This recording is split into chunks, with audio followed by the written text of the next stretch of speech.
nom c'est Mastaki Dela. Je suis de formation juriste. Je suis juriste de formation, j'ai travaillé plus de 15 ans dans mon domaine de droit. Et j'ai étudié en Belgique, dans une université néerlandophone en Belgique. J'étais marié. Okay. J'étais marié et puis après, bon, je suis rentré du travail. Je suis rentré du travail, je suis arrivé à la maison, ma femme était partie. Oh là là là là là là, sans raison. Là, ça devient sensationnel. Les gens ne se comprennent pas au niveau de la gestion financière. Je ne sais pas si tu as comme une idée aussi par rapport à ça. Oui, mais regarde, ça, c'est un point très important parce que souvent, on n'a pas appris à la gestion financière au niveau familial. De la même façon, quand on parle de la gestion familiale, combien est-ce qu'on veut avoir d'enfants, combien d'enfants on veut avoir, ça c'est des choses qu'on, en tant qu'Africain, la plupart des gens ne parlent pas de ça avant d'être ensemble. Okay. Donc moi j'ai juste une petite parenthèse, je connais un couple de Canadiens blancs.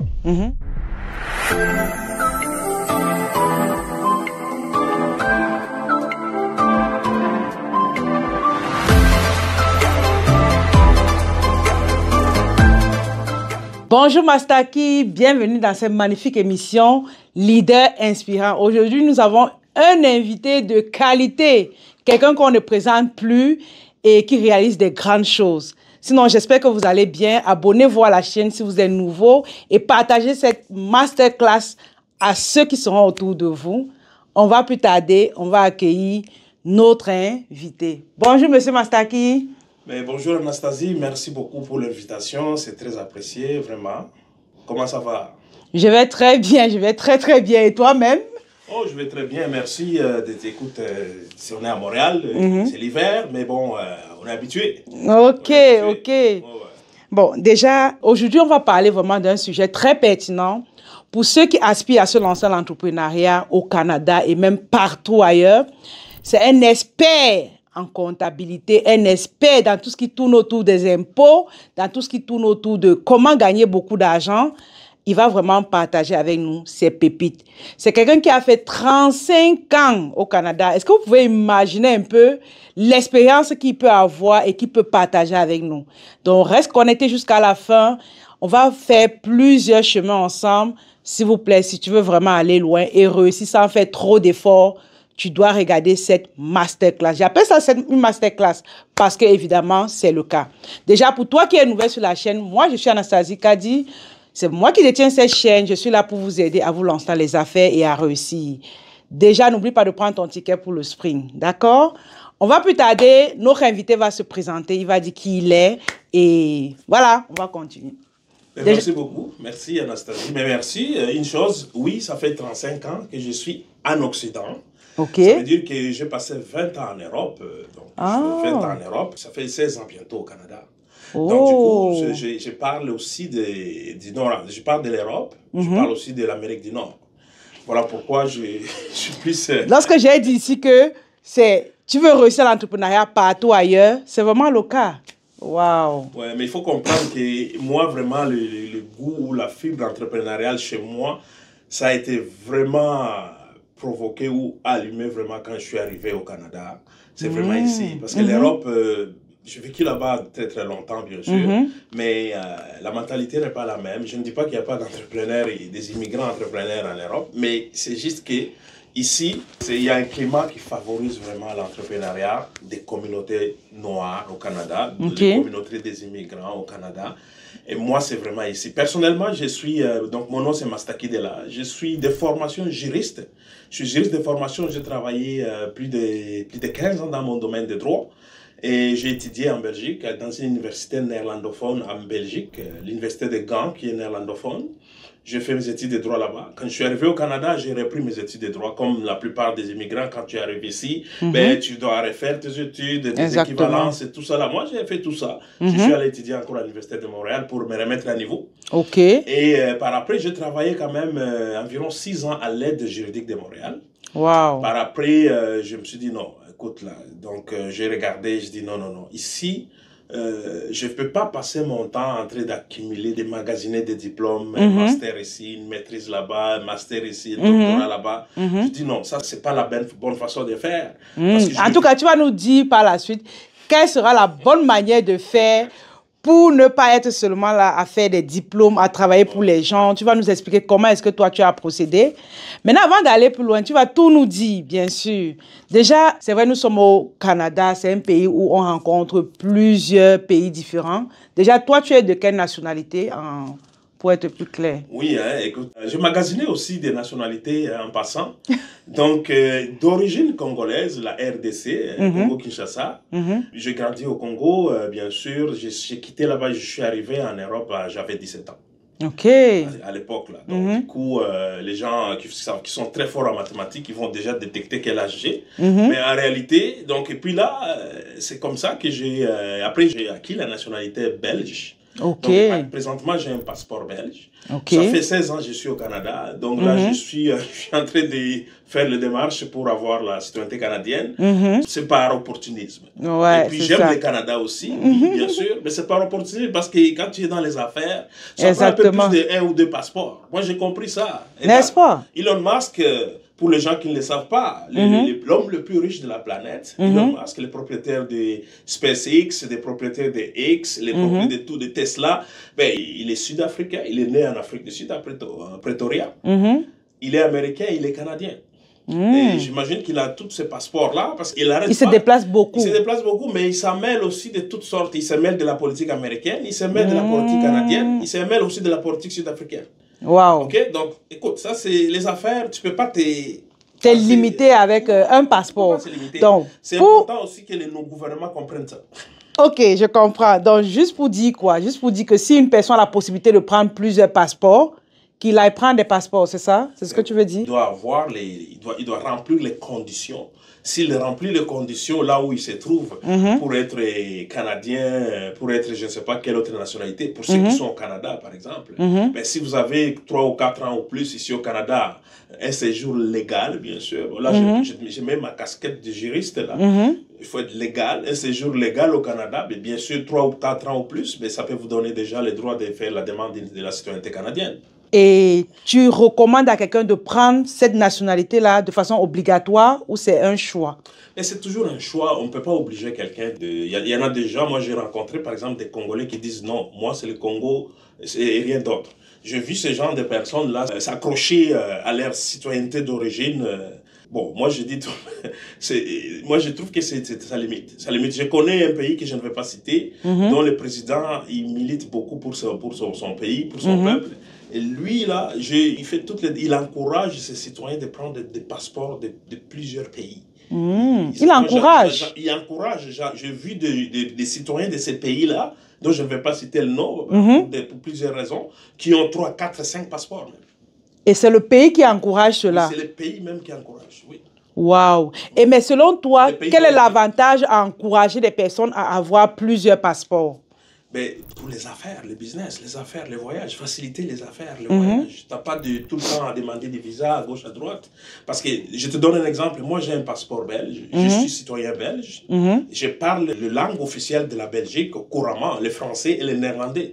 Je parle ça couramment. Donc je me sens un citoyen belge, même si je n'habite plus là-bas. Mais ça me donne, le passeport belge me donne l'avantage de circuler partout dans la frontière de Schengen. Tous les pays Schengen, je peux circuler avec mon passeport. Sans problème. Je vais aller en Norvège, je vais aller en Norvège. Je vais aller en Allemagne, je vais en Allemagne. Je vais aller en France et partout. Avec mon passeport, ça facilite les voyages comme ça.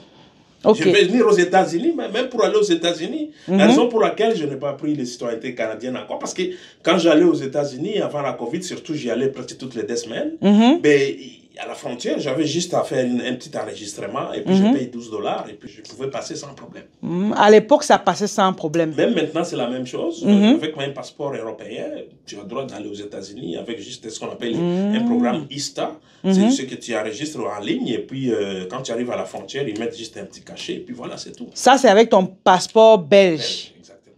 Oh, donc tu peux quitter du Canada avec ton passeport belge pour les États-Unis facilement? Oui, facilement. Absolument. Wow. Et lorsque ton passeport belge expire, tu fais comment le renouvellement à l'ambassade? Je vais au consulat. Il y a un consulat général ici. Le consulat général de la Belgique qui est ici à Montréal. Je vais là-bas. Je vais renouveler mon passeport. Je suis allé chercher un autre passeport là-bas de 10 ans. Ok. Voilà. Waouh. C'était vraiment une petite masterclass, ça ne fait que commencer les amis. Donc, attachez vos ceintures, partagez la vidéo autour de vous massivement et abonnez-vous également. La question qui va suivre, en fait, Monsieur Mastaki, c'est de savoir, tu es arrivé au Canada, ça fait 16 ans. Comment ont été les débuts? Est-ce que c'était difficile? Oui, moi particulièrement pour moi, j'ai eu un début difficile. Ah. J'ai eu un début difficile du point de vue personnel, du point de vue je dirais, d'intégration aussi. Habituellement, je suis quelqu'un qui m'adapte facilement. Ça, c'est pas un problème. Déjà, je parlais anglais avant de venir ici. Je parlais français. Je parle d'autres langues. Mais du point de vue personnel, j'ai eu un début quand même assez, je dirais, houleux aussi au Canada. Parce que, du point de vue personnel, donc, et après, je me suis adapté vite, parce que, surtout au niveau de l'emploi, dans mon premier emploi au Canada, j'ai été viré.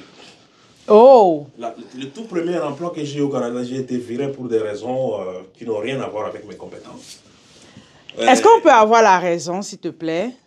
Ben, la raison pour laquelle j'ai été viré la première fois, c'était simplement parce que la superviseure ne t'aimait pas? Je ne sais pas si elle ne m'aimait pas, mais c'est juste que je pense personnellement que j'avais fait un commentaire qui était supposé être déplacé. Mais encore une fois, voilà pourquoi c'est très important quand tu arrives dans un pays de savoir certaines choses, de les dit et les non dit. Il y a certains commentaires quand je viens de l'Europe, tu es africain, tu arrives, tu penses que tu peux parler de tout, n'importe comment. Non, non, moi je vais te dire qu'est-ce qui s'est passé. En fait, la dame m'a posé une question. La dame qui était superviseure à l'époque m'avait posé une question de savoir, mais Mastaki, est-ce que tu es marié? Oui. Je dis oui, je suis marié. Mais au lieu de me limiter juste à répondre ça, je dis, ben, malheureusement, je n'avais pas trouvé une blanche pour épouser à l'époque. Sinon, j'aurais pu épouser une blanche, mais je n'en ai pas trouvé à l'époque quand je... Et là, apparemment, ça avait mal sonné. Ça avait mal sonné. À partir de ce moment-là, la dame commençait à afficher une attitude elle était ma superviseure. Là, je ne vais pas citer l'entreprise, c'est une grosse entreprise qui est connue ici. Donc, la dame commençait à afficher une attitude bizarre. Et tu sais, elle arrivait à mon bureau, écoute, il ne faut pas ranger ton... Attends, elle voulait que c'est elle que tu épouses ou quoi? Je ne sais pas, je pense pas, mais peut-être, je me suis posé toujours des questions de savoir qu'est-ce qui s'est passé, parce que j'étais vraiment, j'aimais ce que je faisais, j'étais bien en relation avec mes collègues et tout ça, et en même temps, quand je suis parti, j'ai même appris que mes collègues qui sont restés après, ils ont même fait une sorte d'une petite manifestation pour dire, mais pourquoi Mastaki, pourquoi il est parti, pourquoi tu l'as laissé partir. Donc, c'est juste pour dire que c'était parmi mes 6 premiers mois au Canada. Oh. Les 6 premiers mois au Canada, ça a fait ça. Donc, ça, c'était... Alors, j'étais viré là-bas.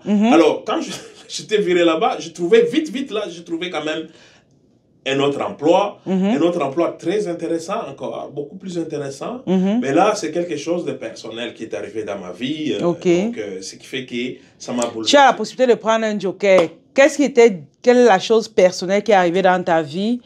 Si tu peux partager avec nous, ça pourra comme peut-être édifier quelqu'un d'autre. C'est-à-dire que là, dans ma vie personnelle, comme je disais... On aime le Diapap, on aime le Congo, ça. J'étais marié. J'étais marié et puis après, bon, je suis rentré du travail. Je suis rentré du travail, je suis arrivé à la maison, ma femme était partie. Oh là là là là là là, sans raison. Là, ça devient sensationnel. Donc, tu vois, non, je ne dis pas, je peux pas dire sans raison. Je ne suis pas là pour dire que, bon, ok, moi, je suis l'homme, l'Africain. Dites-nous, on dit qu'au Canada, il y a trop de divorces. Ça veut dire que... J'ai appris... Non, monsieur Mastaki, on va revenir à la question là. Vous savez, le Canada, on dit que c'est un pays où les gens divorcent beaucoup. Je ne dis pas que tout le monde est parfait. C'est des choses qui arrivent. D'accord? Maintenant, selon toi, qu'est-ce qui a fait à ce que madame puisse partir? Oh, de tout ce qui est normal, par exemple. C'était après quand même 9 ans de mariage. Oui. Après 9 ans de mariage, alors on n'avait pas encore d'enfant, bien sûr. Oui. Et c'était tout le problème qui peut arriver à n'importe quel couple. Ok. Donc, tout ce qui est normal, pas des choses graves là. Oui. Pas question d'infidélité. D'accord. Les femmes qui sont en train d'écouter, elles attendaient qu'ils disent que parce que j'avais été infidèle. Non, moi, je n'ai pas été infidèle. Mais par contre, c'est des...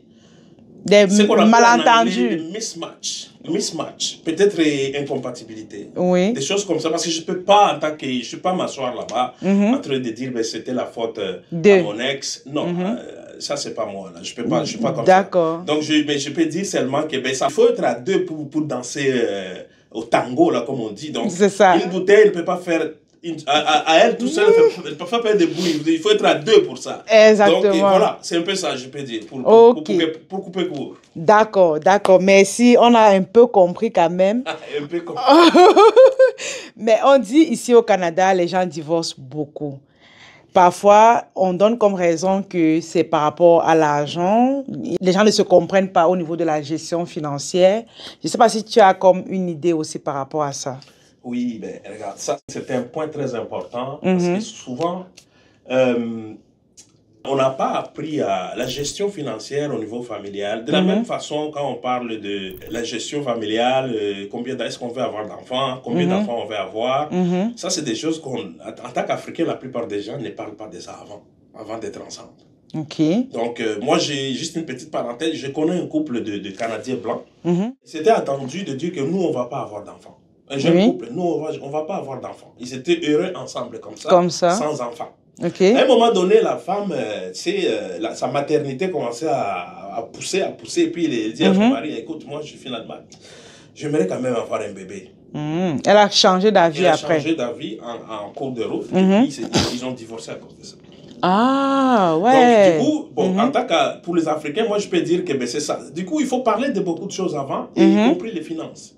Donc, quand on vient, la plupart d'Africains, quand on arrive ici, ben, on vient de milieux là où, premièrement, tu n'as jamais vu ton père ou ta mère venir avec un salaire. Je parle par exemple du cas de Congolais.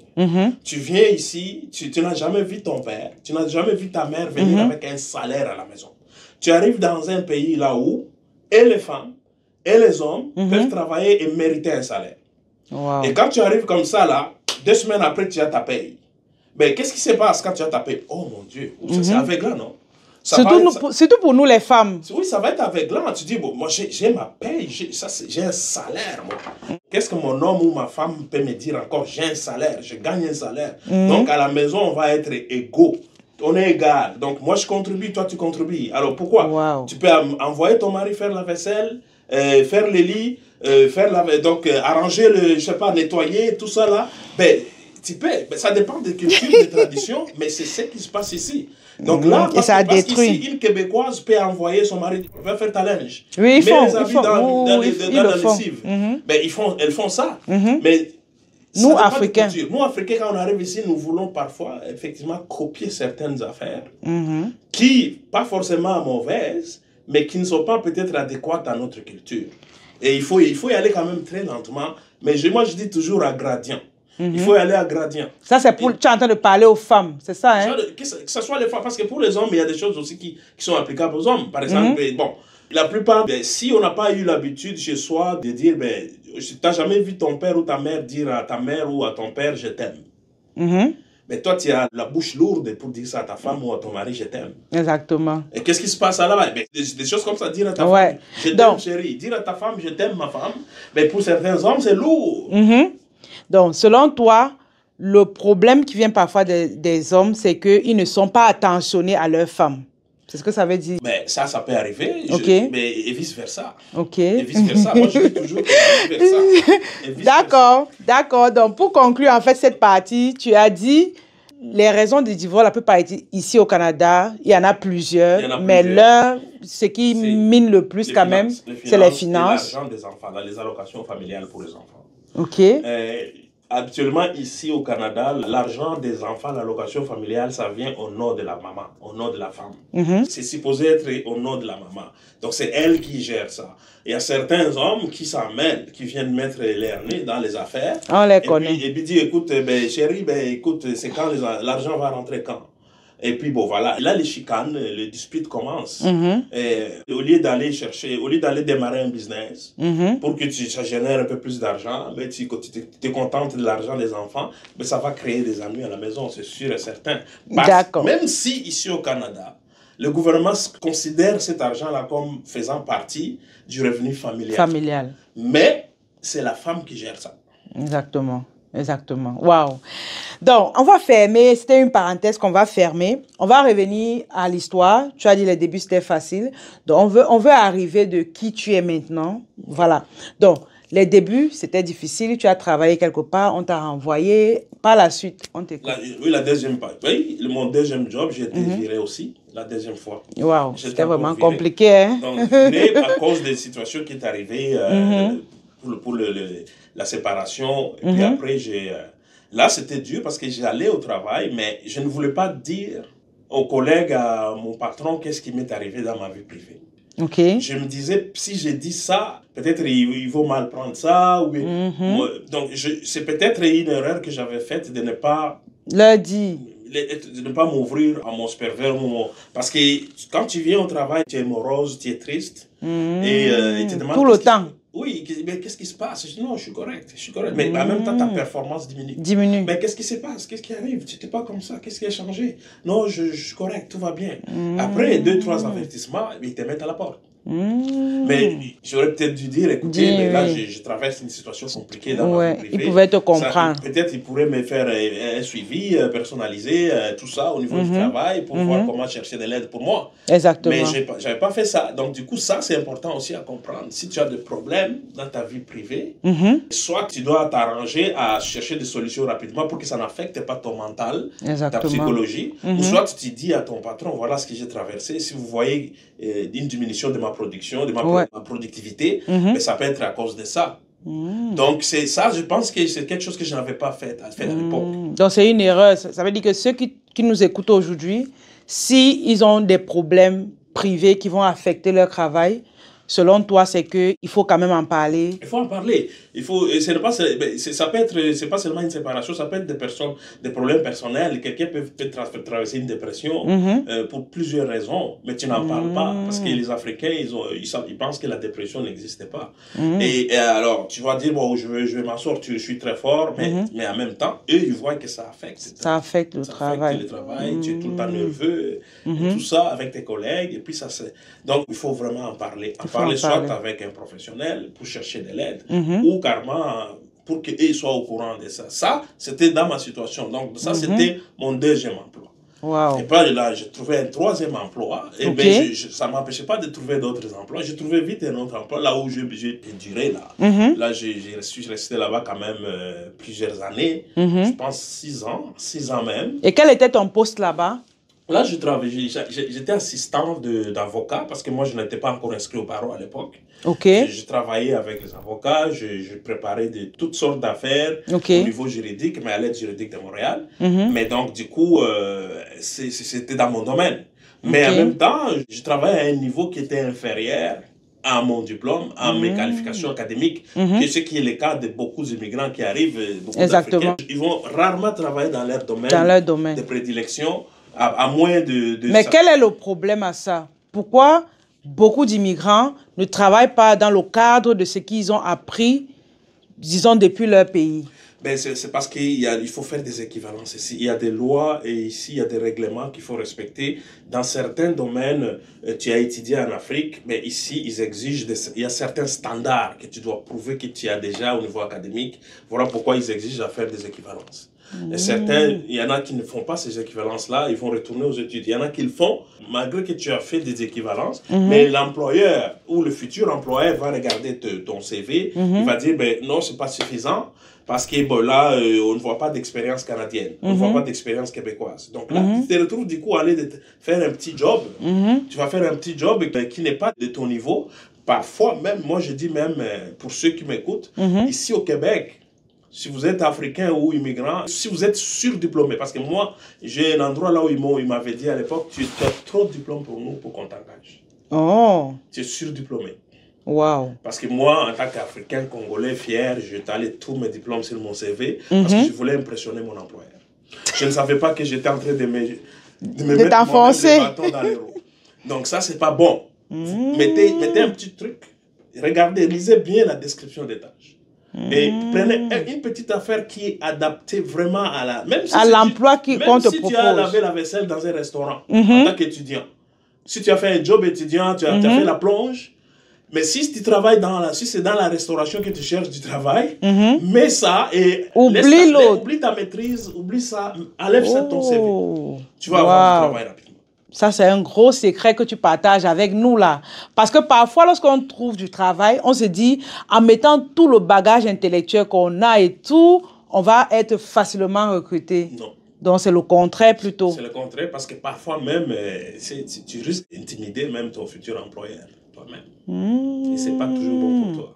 Wow. À moins que ce soit dans le domaine scientifique, comme la médecine, l'ingénierie, dans ce domaine-là, c'est apprécié si tu as beaucoup de qualifications et que là, c'est apprécié. Tu cherches des gens comme ça. C'est des chasseurs de tête. Mais dans d'autres domaines, à part ça, cache ta joie. Ah, ok. Donc, si tu es multipotentiel, on t'a appelé pour te recruter à laver des assiettes, mais simplement que j'ai eu à laver des assiettes à telle autre entreprise. Pas plus. Est-ce que c'est compris jusqu'ici? Les amis, abonnez-vous. Comme je vous ai dit, c'est une masterclass. J'espère que vous êtes en train de bien profiter. Mettez simplement le 1 dans les commentaires et je viendrai vous dire bonjour. On va continuer avec l'histoire. Tu as dit, après avoir travaillé plusieurs années où tu étais, qu'est-ce qui s'est passé par la suite? Est-ce que tu as démissionné pour te mettre à ton propre compte? Oui, j'ai démissionné.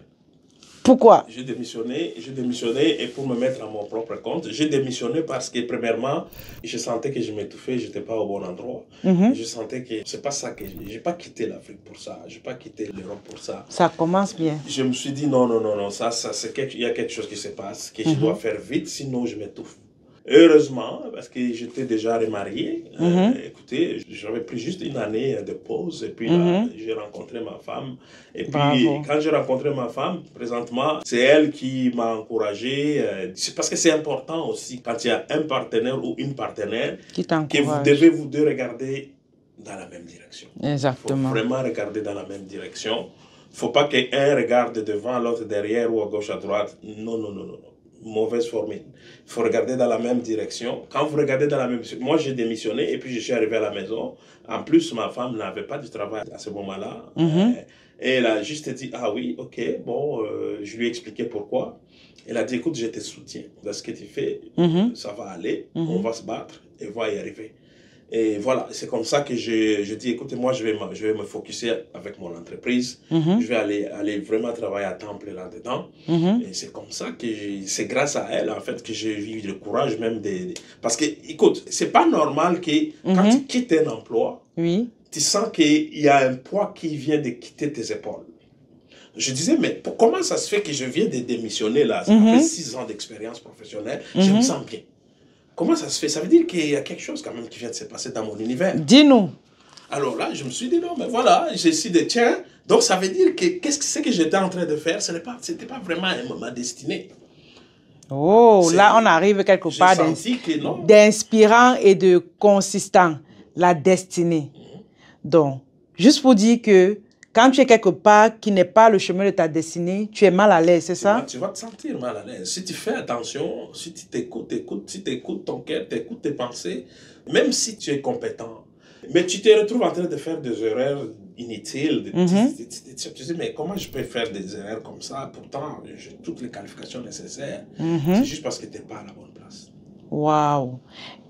Et M. Mastaki, ce qui se passe en fait, c'est que ce soit en Afrique, que ce soit en Occident, au Canada, on a plusieurs personnes qui font les boulots qu'ils n'aiment pas. Et qu'est-ce que tu peux dire à ce genre de personnes? D'abord, je dis, en général, c'est très important. Tu sais, nous, particulièrement les Africains, il y a des concepts de développement personnel. La notion de développement personnel, moi, je l'ai apprise ici, en Occident, particulièrement au Canada. Développement personnel, ça ne s'enseigne même pas à l'école. Mais donc, tu te retrouves parfois en train de... Tu sais même pas ce que c'est.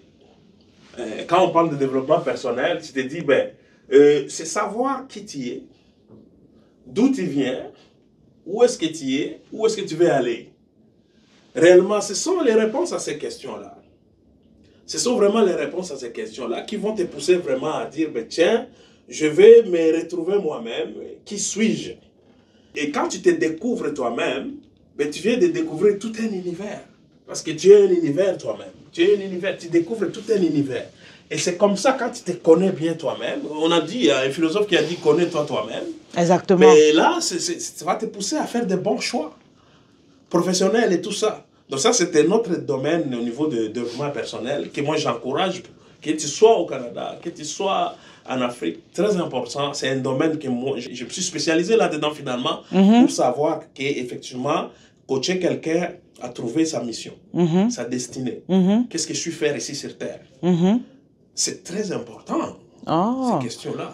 Donc, tu as répondu en disant que la personne doit aller savoir qui il est vraiment avant d'aller trouver la job qui va avec. Oui, parce que moi, j'ai découvert que je suis allé étudier, j'ai fait des études de droit. C'est tard, dans des recherches personnelles, quand j'ai creusé, c'est là que j'ai trouvé, mais pourquoi je suis allé étudier les droits réellement? Parce que le parent a dit qu'il va faire le droit. Cette fois-là, c'était même pas ça. J'avais l'âge de 8 ans. C'est à l'âge de 8 ans que j'avais pris la décision que j'allais étudier les droits. J'avais 8 ans. J'avais entendu mon grand-père se plaindre. J'avais entendu mon grand-père se plaindre au sujet de mon père. Et mon père voulait devenir magistrat à l'époque au Congo, dans la période, je pense que précoloniale même, je dirais, avant 1960. Et puis mon grand-père a découragé mon père à devenir magistrat, à devenir juge. Il a dit, mais non, parce que ça va causer des jalousies dans le village. Et les gens risquent de t'ensorceler. Si tu vas chercher quelque chose comme ça d'important, comme devenir juge ou quoi que ce soit, alors tu risques d'encourir des risques. Tu vois, ce genre de choses, des discours-là, des pères disent non, non, au exactement. Village, ça va être pas bien vu au village pour te protéger. Alors ça c'est quelque chose qui a fait que mon père n'est pas allé étudier plus loin pour aller devenir ce qu'il voulait devenir magistrat. Dans la vie. Et moi, un petit garçon de 8 ans, ça me rongeait. Je dis, mais pourquoi? C'est ça qui a fait. Alors, quand j'ai découvert que je suis allé faire des études de droit, parce que j'ai entendu mon grand-père dire ça, je dis, mais donc, je suis allé étudier les droits juste pour venger mon père. Ce n'était pas vraiment parce que moi, je voulais le faire. Et là, je savais que je n'étais pas au bon endroit. Parce qu'il faut faire les choses pour soi-même, pas pour les autres. Pas pour les autres. Et on rencontre plusieurs personnes ici qui ont fait la médecine, le marketing, bref, plusieurs métiers. Pas parce que ça venait au fond d'eux, mais c'est parce que le parent a dit ou parce qu'il a vu le parent a fait. Quand il était plus petit, ça le plaisait. Et il allait maintenant par la suite faire comme son parent. Oui, parce qu'il y a aussi d'autres parents, d'autres mamans ou d'autres papas qui ils vont faire leur agenda, sur leur agenda personnel. Ils vont aller dupliquer ça sur l'enfant. Moi, je voulais être un meilleur joueur de soccer ou de foot. Toi, tu n'as pas pu réussir à ça. Tu veux faire ça à ton fils qui devienne une star de soccer, une star de foot. Mais c'est bien, mais... Il faut laisser l'enfant vivre sa destinée. Faire ses choix. Lui donner plusieurs options pour qu'à un moment donné, lui-même il fasse son choix. Waouh! J'espère que les parents sont en train d'écouter maintenant ce qu'on est en train de dire. Si tu n'as pas pu réaliser quelque chose dans ta vie, il ne faudrait pas mettre cette inspiration-là à l'enfant. Pourquoi? Parce qu'il ne sera pas sûrement sur le chemin de sa destinée. Et quand il va grandir, il sera malheureux. Ce ne sera certainement pas le chemin du bonheur pour lui. Ouais, il sera vraiment malheureux. Et personne ne doit vivre et être malheureux. Non. On est ici sur Terre. On est là, je vais être tout petit peu spirituel. On est sur Terre ici. Le seul objectif que nous avons ici sur Terre, peu importe ce que tu fais, peu importe ce que tu fais dans la vie, tu es ici pour le plaisir. Mais c'est vrai. Tout ce que tu fais, que tu danses, que tu joues, que tu fais du sport, que je ne sais pas ce que tu fais dans la vie, tout ce que tu fais, c'est pour avoir un peu de plaisir. Être heureux. Être heureux, c'est tout. C'est un mot fort, hein? C'est très fort. Parce que, je dis fort, pourquoi? Parce que lorsqu'on rencontre beaucoup de personnes ici en Occident qui ne sont pas heureux.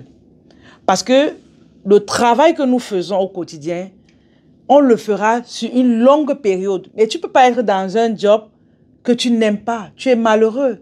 Donc, il passe le temps à être malheureux. Il passe le temps à être malheureux. Pourquoi? Parce que quand on arrive ici, je reviens à ce que j'ai dit au départ, mais on vient ici, l'objectif c'est d'abord l'argent. Au début, je vais chercher l'argent. Mais après, on ne sait pas ce qui... Pourtant, il faut se dire, bon, derrière, pourquoi je vais avoir l'argent? Et pourquoi l'argent? Quand tu trouves une raison là derrière, pose-toi encore une question. Pourquoi ça? Pourquoi? Et puis là, tu vas creuser.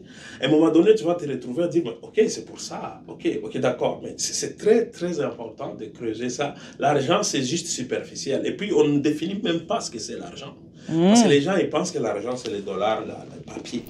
Les papiers, là, les dollars. C'est pas ça, l'argent. La vraie définition d'argent. Qu'est-ce que c'est que l'argent? On t'écoute, monsieur Mastaki. La vraie définition de l'argent, l'argent, c'est une énergie. OK. Qui est une énergie, donc du coup, ce n'est pas palpable. Okay. C'est parce que tu touches que c'est ça l'argent. Okay. L'argent, c'est une énergie que tu ne peux pas toucher, mais que tu peux générer parce qu'en tant qu'humain, on a des capacités de générer l'énergie. Comment? Comment? Ben, les efforts qu'on fournit. Comme quel effort? L'effort de fournir, par exemple, quand tu te lèves le matin, tu as un objectif, par exemple, tu te dis, je vais aller brosser mes dents. Ça prend un effort pour ça. Juste pour un objectif, juste d'avoir des dents propres, bien propres. Ça, c'est un effort à fournir. C'est ça l'énergie. Tu peux générer l'énergie en ayant un objectif clair. Je veux avoir mes dents propres. Okay. Donc, ça te pousse à créer, à générer l'énergie, à faire un effort, à commettre l'effort pour faire quelque chose. Ok. C'est très important. Quels sont les types d'efforts qu'on doit faire pour aller avoir beaucoup d'argent? Ben, d'abord, soi-même, il faut avoir un pourquoi. Okay. Moi, je parle à un entrepreneur, les entrepreneurs, tout ça là. Définir ton pourquoi. Pourquoi je vais avoir l'argent? Est-ce que c'est pour envoyer mes enfants dans de bonnes écoles? Est-ce que c'est pour aider mes parents? Est-ce que c'est pour aider mon église? Est-ce que c'est pour aider mon pays? Ou toutes sortes d'activités. Est-ce que je vais créer une fondation pour aider les enfants orphelins? Okay. Chacun a son pourquoi. Mais définir très clairement le pourquoi. Okay. Et c'est ça qui va être un élément motivateur pour générer de l'énergie. Donc tu vas te lever le matin en sachant qu'est-ce que je dois faire. Parce que c'est ça ton pourquoi. Qui te pousse à te lever, à fournir des efforts. Et quand tu commences à fournir des efforts, maintenant, il faut travailler intelligemment. Les gens, ils pensent que faire 40 heures, 80 heures semaine de travail, c'est ça, travailler intelligemment. Non, il y a travailler fort et il y a travailler intelligemment. C'est deux choses différentes. Ok. Et quelle est la différence entre travailler fort et travailler intelligemment pour aller générer la bonne énergie et gagner plus? Ben, le travail intelligemment, c'est toute personne qui est riche. La plupart des milliardaires ou des multimillionnaires, ils vont te le dire. Ce sont des gens qui travaillent intelligemment. Tu ne peux pas devenir multimillionnaire ou multimilliardaire si tu ne travailles pas intelligemment. Tu vas voir, c'est des gens qui eux-mêmes ne font pas... Ils font probablement moins de 5 heures de travail par jour, mais ils passent le temps sur le terrain de golf. Mais ce sont d'autres personnes qui travaillent pour eux. Donc, ils ont bâti un système qui travaille pour eux au lieu que ce soit eux qui travaillent pour un système. L'Africain qui arrive en Occident n'a jamais compris ça. Il va faire un shift ici, un shift là-bas, un autre shift ici, un autre shift là-bas. 3 jobs, 4 jobs. Toi et ta femme et ton mari, vous croisez juste à la porte d'entrée. Vous vous rencontrez juste le week-end. Et quand c'est le dimanche soir, ton estomac commence à faire mal parce que tu commences à avoir le stress pour lundi. Et ça, c'est pas une vie. Du tout. C'est pas une vie. Donc, il faut travailler intelligemment. Donc, bâtir un système qui travaille pour toi au lieu que tu travailles pour un système. Donc, rapidement, c'est quoi? C'est que, il y a un élément très important. Je sais qu'on n'a pas beaucoup de temps pour développer ça, mais moi, j'ai appris quelque chose qui c'est vraiment... Donc, je crois que tu as envie de partager, parce qu'on dit souvent, il y a des personnes qui arrivent en Occident et ils vont vers le mauvais chemin. Ils peuvent commencer avec le mauvais chemin, mais maintenant, selon toi, on est ici pour gagner beaucoup d'argent. Quel est le vrai chemin? Quel est ce chemin-là qu'on doit parcourir pour aller être un homme riche? On va t'écouter. Ou une femme riche. Ou une femme riche. Diversifier les sources de revenus. Il faut diversifier les sources de revenus. Ne pas juste se contenter d'une seule source, comme par exemple ton travail, ton salaire. C'est un piège. Nous sommes ici en Occident, c'est des prisons à porte ouverte. Des prisons à ciel ouvert. Tu rentres dedans librement et tu peux sortir librement, mais une fois que tu rentres dedans, même si tu connais l'anecdote là des prisonniers, on vient les libérer, mais ils ne veulent pas sortir. Mais la porte est ouverte, Sors. Oh, moi, je ne vais pas sortir. Là, dehors, je dois payer moi-même mes factures. Je dois payer le loyer, je dois payer l'hypothèque. Non, si je suis logé, nourri et tout ça, il va rester là-dedans. J'ai l'argent des enfants. J'ai l'argent des enfants. J'ai mon salaire qui grimpe tout le temps. Au moins, là, j'ai la certitude d'emploi. Oh, mais c'est un piège. Tu vas rester esclave. On n'a pas quitté l'Afrique pour venir encore devenir esclave ici de nouveau. On arrive dans un univers là où on peut prospérer. Mais pour prospérer, il faut bien comprendre le système. Donc ici, tu dois juste faire de sorte que tes 5 premières années, oui, c'est important d'avoir un emploi. Mais pendant que tu es en train de faire ton travail, crée un business à la maison. Crée quelque chose. Il faut créer. C'est très important parce que la majorité des gens, la majorité des migrants qui arrivent ici, la moyenne d'âge, c'est 45 ans, Anastasie. La moyenne? La moyenne actuellement, ça se trouve aux alentours de 45 ans pour les nouveaux arrivants au Canada ou en Occident. Mais l'âge moyen de la retraite, c'est 65 ans. Donc, comment veux-tu, en 20 ans, cotiser pour avoir une retraite décente et avoir la même chose que les gens qui sont nés ici? Mathématiquement, c'est déjà impossible. Et même le gouvernement et les gouvernements ici occidentaux, ils commencent à comprendre cela. Et qu'ils savent que les immigrants, ils ne vont pas se retrouver. Un problème de pauvreté qui nous entendent là devant. Et du coup, tu vas voir, c'est la raison pour laquelle beaucoup de gouvernements occidentaux commencent à encourager l'entrepreneuriat des communautés des Noirs, des immigrants. Oui, beaucoup. Ils vont subventionner des entreprises. Tu sais pourquoi? Parce qu'un entrepreneur ne prend jamais la retraite. Un des hommes que moi je considère comme modèle s'appelle Warren Buffett. Warren Buffett, c'est un multimilliardaire américain. Il a actuellement 94 ans. Il continue à travailler, mais à son propre compte. Moi, j'encourage toute personne qui peut lire là-dessus sur Warren Buffett. C'est très intéressant. C'est un modèle à regarder parce que c'est intéressant parce qu'il a atteint un certain âge, mais il continue à travailler. Les gouvernements, ils comprennent que les entrepreneurs, ils ne prennent pas la retraite. Mais les employés, les salariés, ils retraitent à 65 ans parce qu'ils sont épuisés. Ils sont fatigués. Ils sont percés comme des citrons. Et tu arrives à 60 ans, 65 ans, il n'y a plus de substance en toi. Exactement. Tu n'as plus de rêve. Exactement. Donc, selon toi, c'est que lorsqu'on arrive les 5 premières années, allons-y, on travaille, mais après, cherche à avoir une activité à la maison.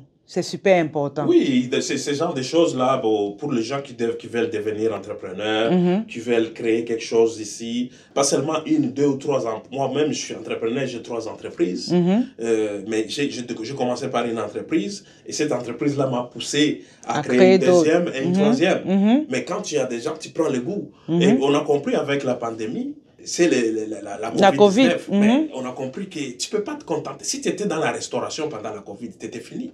Mais beaucoup ont fermé. Si tu étais dans la loterie, tu étais fini. Beaucoup. Donc voilà pourquoi ceux qui avaient d'autres roues de réserve, même une Rolls-Royce, une des voitures les plus chères, viennent aussi avec une roue de réserve. Exactement. Si tu t'achètes une Rolls-Royce, mais même si elle est trop chère, c'est une voiture, c'est une des marques les plus chères, mais ça vient avec une roue de réserve. Pourquoi toi tu as un emploi, même si tu es ingénieur, même si tu fais $100 000 par an, pourquoi tu ne peux pas prévoir un plan B, un plan C, financièrement, une roue de réserve financière? C'est très important. Parce qu'à un moment donné, quelque chose t'est arrivé. Exactement. Tu ne peux plus travailler. Parce que tu ne peux pas léguer, tu ne peux pas mettre dans ton testament ton diplôme d'ingénierie, de médecine, de docteur, d'avocat. Tu ne peux pas mettre ça dans ton testament pour tes enfants. Mais ton entreprise, tu peux léguer ça à tes enfants. Exactement. Okay? C'est très important de comprendre. Waouh! Waouh. Ce que tu viens de dire est très pertinent. Le fait que quand tu crées une entreprise, c'est un héritage qu'on peut laisser aux enfants. Par contre, tu peux avoir un diplôme d'ingénieur, tu travailles quelque part, lorsque tu es en retraite, tu ne peux rien léguer du tout. Les entreprises comme les Walmart, c'est des entreprises familiales. Il y a beaucoup d'entreprises familiales comme ça, mais qui sont de père en fils, ainsi de suite, ou de mère en fille, ainsi de suite. Donc, c'est important, quand tu arrives ici en tant qu'immigrant, vite, là, démarre ton entreprise. Moi, j'ai beaucoup de nouveaux arrivants ici qui sont dans mon réseau d'entreprises, que j'aide à démarrer des entreprises, ne fût-ce que pour des raisons fiscales.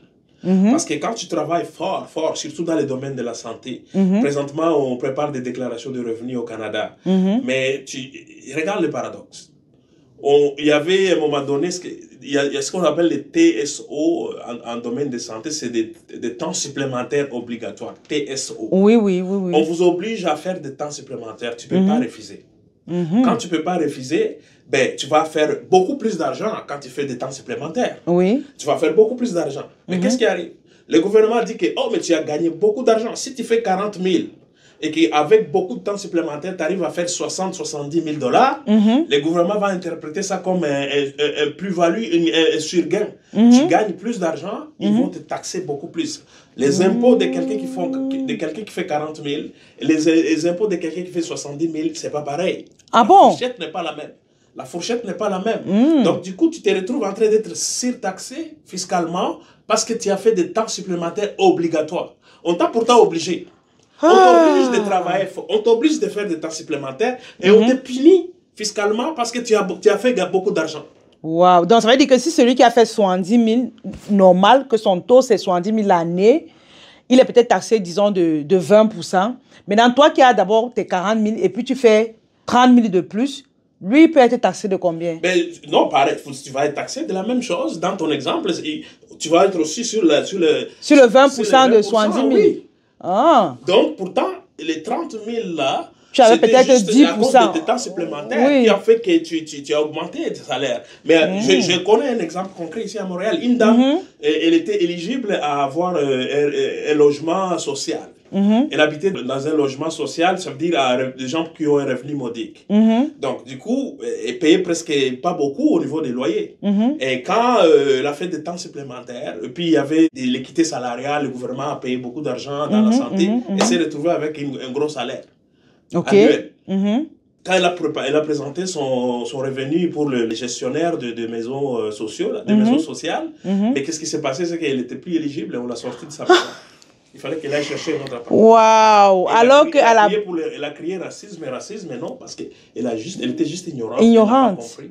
Et c'est pas renseigné qu'est-ce qu'il faut faire. C'est pour ça que je dis, l'intelligence fiscale aussi, c'est ça, c'est mon domaine. Moi, je coach les gens fiscalement, les gens qui travaillent beaucoup. Quelle est la meilleure façon de travailler fort, mais de garder ton argent dans tes poches? J'ai fait tout un documentaire là-dessus, sur tout ça, là, sur ce domaine-là. C'est sur YouTube. Un documentaire qui est éducatif de 60 minutes. Et quelle est ta chaîne YouTube? Mais moi, les gens peuvent retrouver ça facilement avec mon nom, Mastaklit Della. Et immigrants au Canada, impôts, tout ça, ils peuvent retrouver là-dessus. Mais pour ceux qui sont intéressés, ils peuvent commenter. Et puis, quand ils commentent, sur ta chaîne, on peut les renvoyer l'information. Mais c'est éducatif pour leur montrer comment se débrouiller fiscalement ici. Donc, ça veut dire travailler fort et intelligemment en même temps. Ok. Waouh, c'est vraiment... Vu que c'est un domaine qui est long, on ne peut pas parler de ça ici. Donc, ils vont juste aller regarder la vidéo et puis ça l'inspirer. Beaucoup de gens aller regarder cette vidéo-là. C'est sur YouTube. J'ai tourné ça avec une autre chaîne YouTube de quelqu'un. Mais c'était vraiment pour des raisons éducatives. Éducatives, ok, d'accord. C'est vraiment inspirant. Donc, pour résumer un peu ce que tu as dit tantôt, on était au niveau de l'énergie. Comment attirer l'argent? Tu as dit, il faut d'abord avoir un pourquoi et par la suite, maintenant, travailler intelligemment. Les hommes riches, ils peuvent travailler 5 heures et ils ont des gens qui travaillent pour eux. Oui, et créer un réseau. Un réseau. Un réseau qui fait que, bon, au lieu que tu travailles seul, admettons, tu fais 40 heures dans ton travail. Mais si tu trouves 4 associés, et vous partagez les 40 heures là. Chacun travaille 10 heures. Mais en même temps, tu as le même salaire ou tu as le même gain. Pas salaire, mais tu as le même gain. Mais tu aurais épargné 30 heures en semaine. Et tu pourras faire autre chose peut-être. Autre chose avec ces 30 heures. Passer le temps avec tes enfants, avec la famille, et même voyager. Exactement. Ça, c'est travailler intelligemment. Deuxième aspect de travail intelligemment, c'est les associations. Faire attention aux associations. Souvent, les gens, ils vont s'associer avec des gens qui vont juste être des gens, ils vont s'associer avec du monde qui vont les tirer vers le bas. Au lieu de s'associer avec des gens qui vont te tirer vers le haut. Et ça pose souvent problème. Donc, s'associer avec du monde qui réfléchissent comme toi. Donc, ça, c'est vraiment important. Être dans un réseau de gens qui pensent positivement.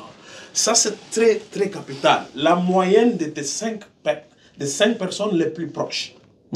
Tu prends le salaire de 5 personnes qui te sont proches. Tu fais la moyenne de ces salaires-là, ça va avoisiner ton salaire à toi. Wow. Pour montrer combien de fois c'est puissant. L'association. Si tu es entouré de 5 personnes qui sont au chômage, qui ne font rien, tu fais la moyenne de leur revenu, ça va avoisiner ton revenu à toi.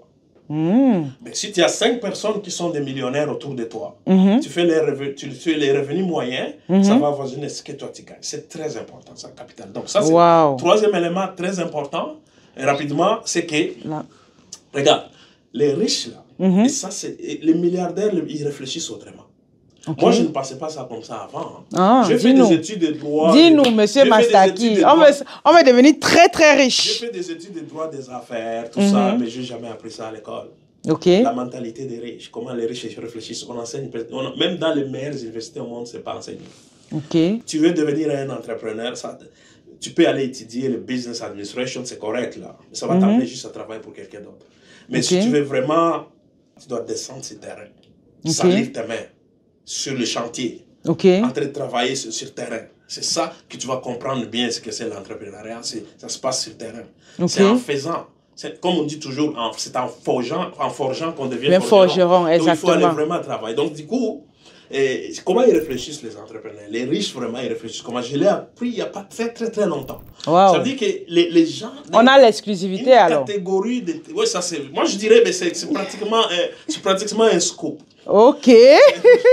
Un scoop.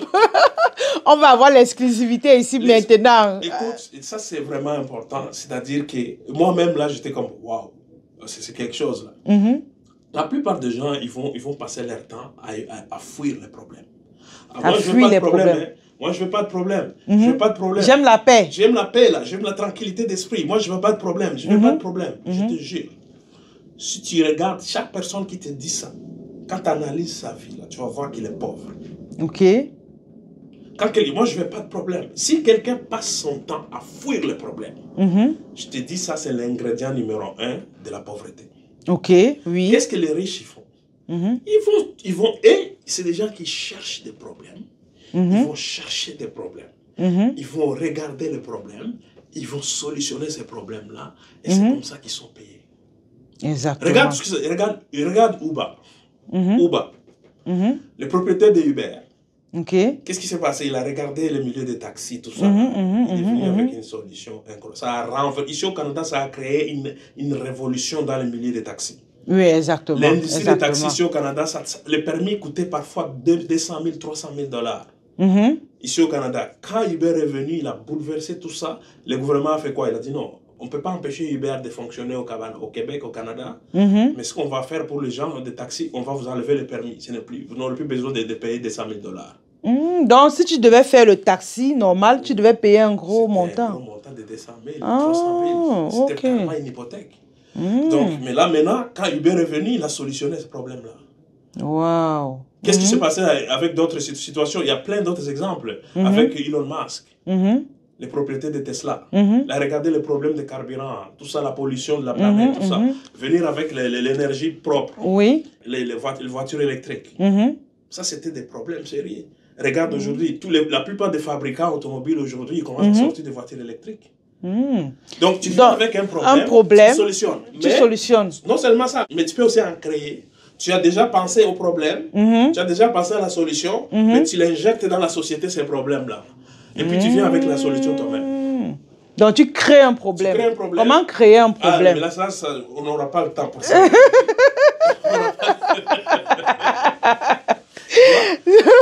Mais regarde avec la peut-être on va faire la partie 2. Qu'est-ce que vous dites? Vous voulez la partie 2, les amis? Vous voulez la partie 2? Tu penses que la Covid, ce n'était pas un problème qui a été manufacturé? Ouh, là, ça commence déjà à être... Ça, c'est juste pour donner une idée. Oui. Qu'est-ce qui est devenu riche? Quand on dit toujours, en anglais ou dans le bon français, on dit toujours « follow the money ». Follow the money. Suis là où l'argent est parti et tu vas voir qui a créé le problème. Tu viens de dire quelque chose de très pertinent. Ils ont créé quelque chose et ils sont devenus riches. Et les solutionner. Directement eux-mêmes. Et ils ont fait l'argent. C'est faux, l'argent qu'ils ont fait. Moi, je connais quelqu'un qui est dans le pharmaceutique. Il me dit, écoute, nous, on ramasse juste des miettes en plus là. On ne fabrique même pas des vaccins. Mais on sent juste des miettes tomber et c'est des milliards. Merde. Mais ça, les choses comme ça, c'est en complicité avec certaines personnes parce que, en tout cas, ce n'est pas les choses qu'on dit, vous avez tout compris, vraiment, vous avez tout compris. Donc, Mais je me dis aussi, il faut être de mauvaise foi quand même. Mais regarde, moi je reviens à ce que je disais, c'est les associations. Donc du coup, je reviens à ce que j'ai dit. Vas-y. Les associations là. Donc c'est très important de bien s'entourer. C'est très important de bien s'entourer. Très important, les associations, c'est important. C'était le troisième ingrédient. Ok. Le troisième ingrédient, c'était vraiment, ne fouillez pas des problèmes. Ne fouille pas de problème. Quand tu as un problème, chaque business crée un défi. Il ne faut pas voir les premiers problèmes là, tu fouilles. Non. Le slogan de Elon Musk, qui est l'homme le plus riche aujourd'hui de la planète, ces gars-là, ils vont 330 milliards de fortune personnelle. 330 milliards. C'est beaucoup. C'est lui qui a aidé Trump à devenir président. C'est grâce à lui. J'ai vu ça sur... C'est lui qui a aidé Trump à devenir président. Donc, si tu veux avoir l'impact au niveau politique, tu es africain, tu m'écoutes. Tu veux avoir l'impact au niveau politique. Ne va pas faire la politique pour chercher à t'enrichir. La politique ne paye pas. C'est ça, c'est vrai. Crée une entreprise, sois influent, crée des problèmes ou solutionne des problèmes et les politiciens vont te chercher. Exactement. Et aujourd'hui, il est devenu lui-même un grand auprès de Trump. Il est pratiquement, de facto, c'est lui le vice-président. Waouh. Vraiment, Mastaki, tu nous as partagé des pépites aujourd'hui. Franchement, moi-même, j'ai beaucoup appris. Donc, tu vas nous dire, pour terminer, déjà, ce que tu fais. Voilà. Et puis... comme on s'est dit, ceux qui arrivent ici, soyons vraiment heureux. Maintenant, toi, quelle est ta recette pour que, lorsque quelqu'un arrive en Occident, il soit heureux? Quelle est ta recette principale? Merci, Anastasie. D'abord, merci encore une fois. Et regarde, ici, c'est simple. Donc, j'ai parlé de bien s'entourer. Moi, ce qui m'a aidé, c'est vraiment le fait d'être dans un réseau d'entrepreneurs québécois, canadien. J'ai sorti de mon milieu là, des Congolais, des Africains. Je n'ai rien contre, mais j'aime beaucoup les Congolais, j'aime beaucoup les Africains. C'est dans mes veines. Mais en même temps, si je suis venu ici, c'est juste pour chercher quelque chose de plus. Donc, je suis allé rencontrer des entrepreneurs québécois, canadiens. Je me suis entouré avec eux. J'ai démarré une entreprise de marketing de réseau. Dans ce marketing de réseau-là, j'ai rencontré des millionnaires dedans. Je me suis entouré, je parlais tantôt des amis directs qui sont multimillionnaires, qui m'enseignent comment sortir de la précarité financière, comment sortir de toutes sortes d'engouements. Ça m'a beaucoup aidé. L'entreprise que je fais aujourd'hui, je ne vais pas citer de nom pour des raisons évidentes, mais ça, j'ai rencontré, il y a 4 cofondateurs là-dedans qui ont une intégrité énorme. Moi, ça m'a aidé à savoir que tu peux être entrepreneur et en même temps être intègre. Tu peux faire des affaires avec un visage humain. Ça, c'est vraiment important. Alors, c'est pour ça que je suis resté avec eux. Ça va faire bientôt 12 ans que je développe cette entreprise de marketing des réseaux-là. Où j'ai créé 12 ans déjà, waouh! Et puis, j'ai développé un réseau de partenaires d'affaires de plus de 400. Waouh! Et ça a fait que nous sommes en train de faire un réseau de distribution d'autres entrepreneurs et c'est en train de se ramifier au Canada et aux États-Unis. Et on est en train de montrer aux gens comment se faire payer sur des services essentiels, des choses que les gens payent chaque jour. C'est des choses là, nous on aide seulement les gens à transformer leurs dépenses en source de revenus. Comment est-ce que tu pourrais transformer tes dépenses normales, régulières, de chaque jour? Tu les transformes en source de revenus. C'est ça qu'on fait. Et deuxièmement, comment est-ce qu'en ayant une entreprise à domicile, pendant que tu travailles comme salarié, comment cette entreprise-là peut t'aider à avoir beaucoup plus de retours d'impôts en même temps? Ça aussi, c'est très important à savoir. Donc, je vois qu'on va faire la partie 2 parce que il y a une manière de dire que tu as une entreprise à la maison. Comment tu prends ces dépenses-là pour... Tu vois un peu, pour mettre au nom de l'entreprise et puis tu payes moins d'impôts. C'est tout un aspect, effectivement. Oui, c'est tout un aspect fiscal. Pour les gens qui veulent me contacter, là, vous pouvez me contacter. Mon numéro de téléphone, vous l'aurez, mais pour le Canada, c'est 438. Bon, on pourra mettre dans les... Oui, on pourra mon numéro de téléphone, vous pouvez me contacter directement. Je peux vous envoyer la vidéo du documentaire là où je parle de la fiscalité. Exactement. C'est vraiment instructif, éducatif. Exactement. Pour le reste, parler à Madame Anastasie, une entrepreneur vraiment que j'ai appris à connaître. C'est quelqu'un qui démarre au Canada en flèche. Et moi, je suis fier d'avoir une Africaine comme ça qui se débrouille comme toi. Merci beaucoup. Merci beaucoup pour tes mots gentils. C'est gentil aussi. Et comme je disais également, lorsqu'on vient en Occident, il faut courir. Il faut courir parce qu'on n'a pas assez de temps. On vient tard, à un moment donné, il faut qu'on rentre. Donc, ceux qui traînent le pas là, levez-vous. Non, mais écoute, si tu traînes le pas, regarde, le gouvernement est toujours au moins une année en avance par rapport à toi. Tu vois, regardez là, on a commencé 2025. L'année fiscale 2025 a commencé. Mais on n'a pas fait encore les impôts de 2024. Pas encore. Mais là, maintenant, on a lancé déjà l'année fiscale 2025. Maintenant, les gens sont, les contribuables, les citoyens, sont en train de réfléchir en arrière comment arranger mes impôts de 2024. Exactement. Mais en même temps, on avance déjà. On avance déjà. Exactement. Donc, nous, ce qu'on veut, on veut te mettre au même niveau que le gouvernement ou un peu plus en avance. Exactement. Donc, ton mot de fin pour encourager ceux qui nous écoutent aujourd'hui. D'abord, c'est sûr et certain, continuez à suivre et liker cette chaîne de YouTube, c'est éducatif, c'est vraiment important. C'est fait pour aider les gens, les immigrants ou les gens qui veulent venir ici. Comme ça, vous vous éduquez en avance. Nous, on n'a jamais eu des possibilités comme ça quand nous on est arrivé en Occident. Exactement. Dans les années, début des années 90, on n'a jamais eu des possibilités comme ça. Aujourd'hui, tu peux suivre ça et savoir déjà comment te préparer quand tu arrives ici. Tu es en avance. Exactement. Tu es déjà en avance par rapport même à certaines personnes qui sont ici. C'est très important des chaînes comme ça, d'Anastasie, d'écouter ça et de liker et de partager. Surtout partager avec les amis. Exactement. Pour le reste, là, moi, je vous encourage à devenir des entrepreneurs. Créez votre propre entreprise. Contactez-nous, on va vous montrer comment démarrer votre propre business. Merci beaucoup. Merci Mastaki, merci beaucoup pour ta présence ici aujourd'hui. Que le Seigneur nous accompagne. Et pour vous qui êtes en train d'écouter cette vidéo maintenant, abonnez-vous, likez la vidéo. N'oubliez pas de partager également. Et comme je vous ai dit, notre Spring va démarrer le 20 janvier. On a la masterclass qui est gratuite et on a le ticket VIP que vous pouvez réserver pour 44 € seulement. Donc, on va commencer lundi le 20. Prenez vos places dès maintenant. Vous n'allez pas regretter. On va vous montrer comment vous faites pour organiser vos année 2025 et comment vous multipliez vos revenus. On verra des sources de revenus que vous pouvez mettre sur pied. On verra également des stratégies nouvelles pour vous développer à l'international. Prenez vos tickets et on se trouve de l'autre côté. Merci encore à tous ceux qui étaient connectés et on se dit bye bye. Merci beaucoup.